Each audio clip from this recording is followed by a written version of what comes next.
বিসমিল্লাহির রহমানির রহিম। হে সমস্ত জগতবাসী, আজ আমি আপনাদের সামনে একটি আলোচনা নিয়ে হাজির হলাম। সেই আলোচনাটি হলো, দেখুন যে আমরা এই পৃথিবীতে বেঁচে আছি কেন। আল্লাহ কিন্তু একটি আয়াতে বলেছেন, ওয়াল্লাযী খালাকাল মাউতা ওয়াল হায়াতা লিয়াবলুয়াকুম আইয়ুকুম আহসানু আমালা ওয়া হুয়াল আজিজুল গফুর। অর্থাৎ আমি মানুষের মৃত্যু ও জীবন সৃষ্টি করিয়াছি পরীক্ষা করার জন্য, তোমাদের মধ্যে কে কর্মে উত্তম, তিনি পরাক্রমশালী ও ক্ষমাশীল। তবে ক্ষমাশীল কিন্তু মানুষের মধ্যে আল্লাহ এসে তখন মানুষের প্রতি ক্ষমাশীল হয়। আল্লাহ যদি নিরাকারে আমাদের প্রতি কাহার হয়ে যায়, তাহলে আকারদারী কোনো মানুষ বা কোনো অলিয়ার কাছে যদি আমরা ক্ষমা প্রার্থী হই যে আপনার উছিলাতে আল্লাহ আমাদেরকে ক্ষমা করুন, তখন আল্লাহ সহজে এটা ক্ষমা করে। কারণ আল্লাহর বন্ধুদের আল্লাহ অনেক ভালোবাসেন বিদায় একজন বন্ধুর কথা আল্লাহ রাখে। আমরা তো পাপী, আমাদের কথা তো আল্লাহ শুনতে চায় না, যদিও শোনে অনেক কঠোর, অনেক সময়ের দরকার। কিন্তু শর্টকাটে যদি আমরা ক্ষমা পেতে চাই, তাহলে একজন অলির মাধ্যমে গিয়ে যদি আমরা বলি এবং আল্লাহর কাছে আমরা ক্ষমা চাই, সেই অলিকে ওসিলা করে, তখন আল্লাহ এটা দ্রুত আমাদেরকে ক্ষমা করে। কারণ বন্ধুদের কথা রাখতে হয়। বন্ধুদেরকে আল্লাহ বুক দিয়েছে, পিঠ দেয়নি। আর পিঠ যাকে দিয়েছে তাকে সেই পিঠের থেকে যদি বকে আনতে হয়, তাহলে কোনো অলি আউলিয়ার সাহায্য নিয়ে আসতে হবে। যাই হোক, আজকের যে আলোচনাটি আপনাদের সামনে নিয়ে এসেছি, সেই আলোচনাটি হলো কি, যে আল্লাহর গভীর রহস্য জানা, আল্লাহর গভীর জ্ঞানকে জানা, এবং আল্লাহ হযরত মুহাম্মদ সাল্লাল্লাহু আলাইহি সাল্লামকে কাউসার দান করেছিলেন। সেই কাউসারের পানি কি? সেই কাউসার হলো আল্লাহত্ব জ্ঞান। আর হযরত মুহাম্মদ সাল্লাল্লাহু আলাইহি সাল্লাম সেই কাউসারের জ্ঞান দান করে গেছেন। আচ্ছা, তাহলে আল্লাহর গভীর রহস্য জানা, পারিবারিকভাবে দেখা যায় যে আল্লাহর কুদরতের দ্বারা গোপন কিছু জানা এবং আল্লাহর গোপন রহস্যকে জানা, সেই কোন নামের দ্বারা মানুষ এটা জানতে পারে, বুঝতে পারে। আজকে সেই আলোচনাটি আপনাদের সামনে করব। সেই নামটি কিভাবে, কোন নিয়মে জপতে হবে সেটি আমি বলছি। সেই নামটি হলো ইয়া বাতেনু। ইয়া বাতেনুর শব্দের অর্থ কি? যে আল্লাহর গোপন জ্ঞান বা আল্লাহর অদৃশ্যের জ্ঞান, আল্লাহর কুদরতের জ্ঞানকেই বলা হয়েছে ইয়া বাতেনু, মানে গোপন জ্ঞান।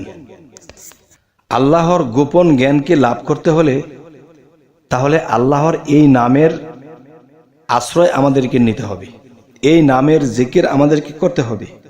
সেই নামটি হলো ইয়া বাতেনু। এই নামটি কখন, কিভাবে আমাদেরকে জপতে হবে?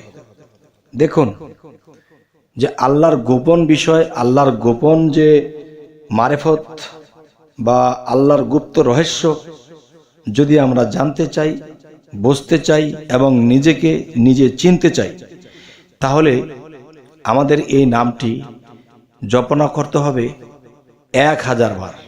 আর সেটি কি একদিন না, আপনি টাইম করে নেবেন। যেমন সূরা সাফফাত, সূরা ইনসিরার মধ্যে বলা হয়েছে, তোমরা যখনই অবসর পাও আমল করো, যখনই অবসর পাও তোমরা সাধনা করো, যখনই অবসর পাও তোমরা আমার এই নামের জিকির করো।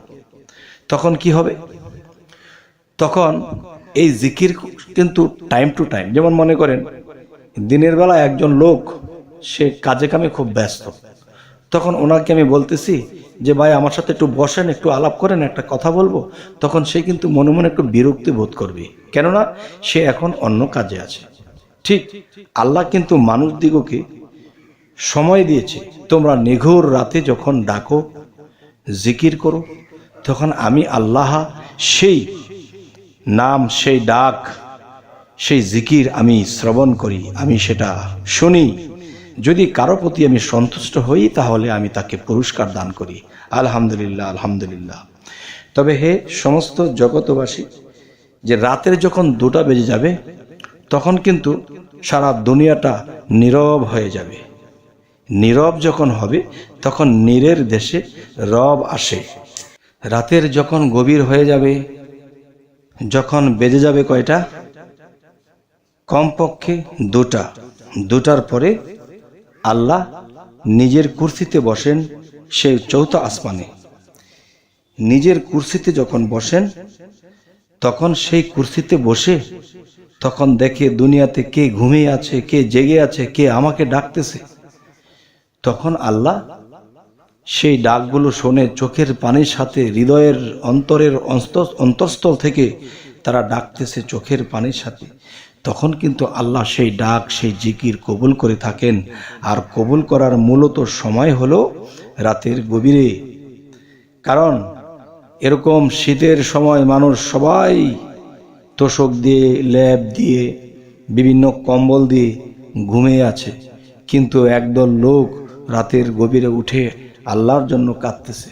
তখন আল্লাহ এই দৃশ্য দেখে যে তারা আরামের ঘুমকে হারাম করে দিয়ে তারা আমার জন্য বসে আছে, আমার খুশি করার জন্য তারা বসে আছে। তখন যখন কোনো বান্দা চোখের পানির সাথে যখন জপনা করতে থাকে, জিকির করতে থাকে, ইয়া বাতিনু ইয়া বাতিনু ইয়া বাতিনু, আল্লাহর একটা গুণবাচক নাম, তখন সমস্ত ফেরেশতাদেরকে ডেকে ডেকে আল্লাহ বলে, হে সমস্ত ফেরেশতাগণ, দেখো তো কোন দেশ থেকে, কোন গ্রাম থেকে, কোন বাড়িতে থেকে, কোন ঘরে বসে আমার এক বান্দা বান্দি আমাকে স্মরণ করছে, আমাকে ডাকছে। দেখো তো তাদের ডাক আমার হৃদয়ে ছুঁয়ে গেছে, তারা কি চায়। তখন দেখলো যে এমুক বান্দা কিংবা এমুক বান্দি ঘরে বসে আল্লাহর কাছে বলছে যে আল্লাহ, তুমি যে সমস্ত কিছু সৃষ্টি করেছো, তোমার সৃষ্টির মহিমা তো বুঝি না, তোমার গভীর জ্ঞান তো আমরা বুঝি না। আমাদেরকে তোমার এই বাতিনু নামের গুণে আমাদেরকে সেই জ্ঞান দান করুন, আমাদেরকে সেই জ্ঞান বোঝার মতো আমাদের মস্তিষ্ক পরিষ্কার করে দিন, যেতে করে আপনার সৃষ্টির রহস্য, আপনার কুদরতের খেলা আমরা বুঝতে পারি। তখন আল্লাহ কিন্তু এতে বেজার নেই। আল্লাহ কিন্তু কোরআনে বলেছে, আমি কোরআনটা তোমাদেরকে দিয়েছি, তোমরা জ্ঞান অর্জন করো। আল কোরআন মানে আলোকিত জ্ঞানের গ্রন্থ বা বই, যে এই আলোকিত গ্রন্থ থেকে তোমরা জ্ঞান অর্জন করো। এবং তোমরা যদি জ্ঞান অর্জন করতে চাও তাহলে তোমরা আমার গুণবাচক নামের সাহায্য নাও, তাহলে সেই গুণবাচক নামের উছিলায় আমি তোমাদেরকে সেই জ্ঞান দান করব। সুবহানাল্লাহ, আলহামদুলিল্লাহ। আমরা কিন্তু এই সুযোগগুলো পেয়েও আমরা হারিয়ে ফেলি। কেননা আমাদের মধ্যে আছে অলসতা, আছে অবহেলিত, যার ফলে আমরা আল্লাহ তক সেই জ্ঞানগুলো লাভ করতে পারি না। আমরা আল্লাহ থেকে বহু দূরে থাকতে হয়।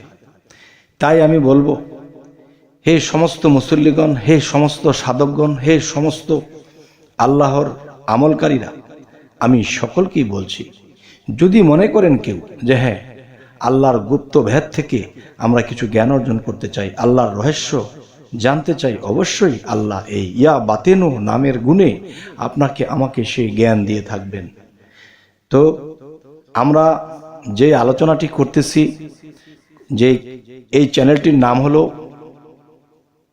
কষ্টের জীবন মুক্তি, যে বিভিন্ন বিষয় নিয়ে এটা এই কষ্টের জীবন মুক্তিতে তুলে ধরা হয়, যাতে মানুষের শারীরিক সমস্যার সমাধানের জন্য এবং দেখা যায় মানুষের আধ্যাত্মিক সমস্যার সমাধানের জন্য।